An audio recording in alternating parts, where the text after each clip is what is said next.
오랜 시간 신앙의 자리를 지키며 치열하게 살아오신 분들이라면 누군가에게 복음의 통로가 되고 싶다는 간절한 소망을 한 번쯤 품어보셨을 것입니다.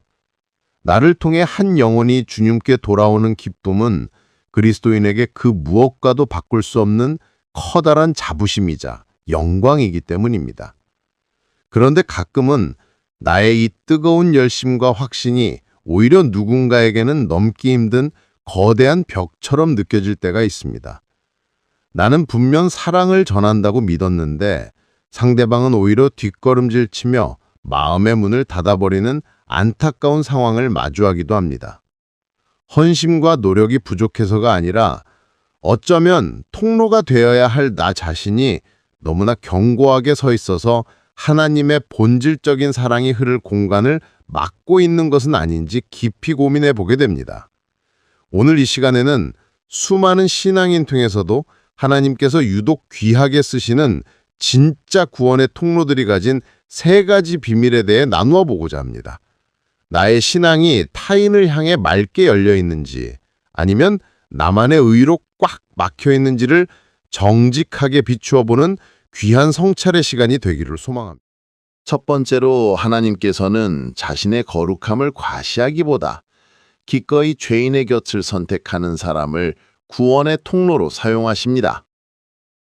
우리가 신앙의 길을 걸어오며 얼마나 부단히 자신을 지키려 애써왔는지 하나님은 이미 다 알고 계십니다.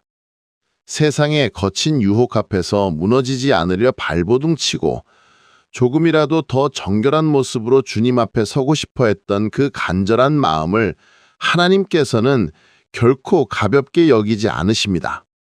하지만 때로는 그 거룩함에 대한 열망이 우리도 모르는 사이에 타인을 향한 높은 담장이 되어버리기도 합니다. 내가 지켜온 정결함이 누군가를 판단하는 잣대가 되고 내가 쌓은 신앙의 연수가 믿지 않는 이들을 내려다보는 영적인 특권이 될 때 구원의 통로는 서서히 막히기 시작합니다. 사실 우리 마음 깊은 곳에는 정죄받기 싫어하고 비난받기 두려워하는 인간적인 본성이 자리 잡고 있습니다. 그래서 자꾸만 나를 안전하고 깨끗한 자리에만 두려하고 소위 죄인이라 불리는 이들과 섞이는 것을 꺼리게 됩니다.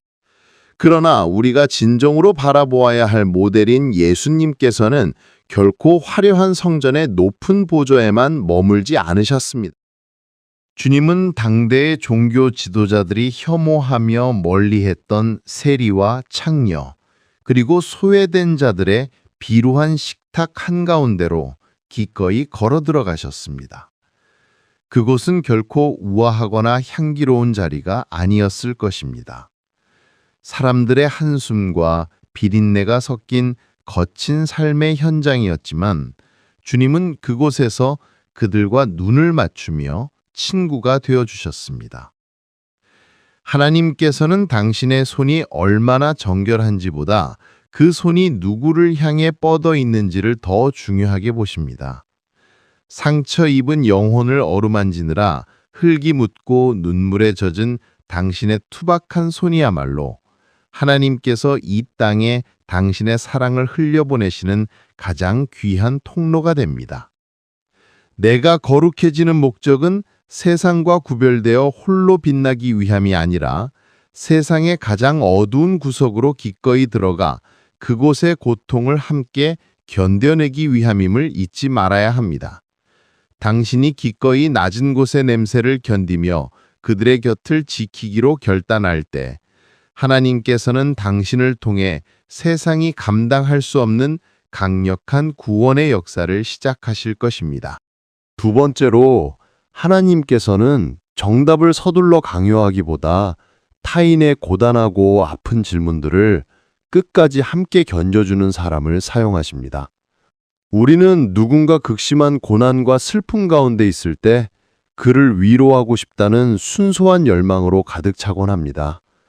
내가 믿는 하나님이 얼마나 좋으신 분인지 이 어두운 상황 끝에 어떤 축복이 기다리고 있는지 알려주고 싶은 마음은 어쩌면 당연한 신앙적 반응일 것입니다.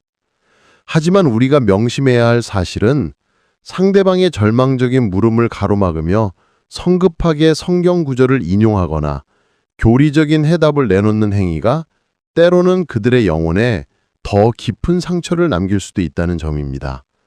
사실 우리가 정답을 서둘러 제시하려 애쓰는 이유를 가만히 들여다보면 고통받는 자를 바라보는 나의 불안함을 견디지 못하기 때문일 때가 많습니다. 상대방의 울음소리가 너무나 처절해서 혹은 그가 던지는 회의적인 질문들에 내가 대답할 길이 없어서 그 불편한 상황을 종교적인 정답으로 빨리 덮어버리고 싶은 유혹에 빠지는 것입니다. 하지만 하나님의 일하심은 종종 우리의 논리적인 설명이 완전히 멈춘 바로 그 침묵의 지점에서 시작됩니다. 진정한 구원의 통로는 상대방이 던지는 날선 질문들을 비판하거나 교정하려 하지 않습니다. 오히려 그 어둡고 긴 터널을 함께 걸으며 그들이 충분히 아파하고 충분히 질문할 수 있도록 곁을 지키는 넉넉한 그릇이 되어줍니다. 하나님은 우리가 그분의 변호인이 되어 화려한 논리로 무장하기를 원하시기보다 옳은 자들과 함께 울며 그들의 깨어진 마음을 묵묵히 담아내는 사랑의 동반자가 되기를 원하십니다. 정답을 말하는 입보다 고품의 무게를 함께 짊어지는 어깨가 더 강력한 복음의 도구가 되는 법입니다. 인간의 언어가 바닥나고 더 이상 해줄 말이 없어 막막해진 순간이야말로 하나님께서 직접 그 사람의 영혼에 말씀하실 수 있는 가장 거룩한 기회가 됩니다. 우리가 할 일은 그저 그 곁을 떠나지 않고 하나님의 위로가 흘러들어갈 틈을 지켜내는 것입니다. 당신이 상대방의 절망을 성급하게 판단하지 않고 끝까지 인내하며 들어줄 때 그는 당신의 인내 속에서 자신을 포기하지 않으시는 하나님의 사랑을 발견하게 될 것입니다. 자신의 지혜를 내려놓고 주님의 때를 기다리며 타인의 아픔을 온전히 품어내는 당신의 침묵이야말로 수많은 상처받은 영혼을 주님께로 인도하는 가장 신비롭고 강력한 통로가 될 것입니다. 오늘 나눈 말씀이 여러분의 일상 속에서 구체적인 사랑과 인내로 꽃 피우기를 진심으로 응원합니다. 내가 드러나지 않아도 주님의 영광만이 온전히 흐르는 참된 통로의 삶을 살아내는 우리 모두가 되기를 소망합니다.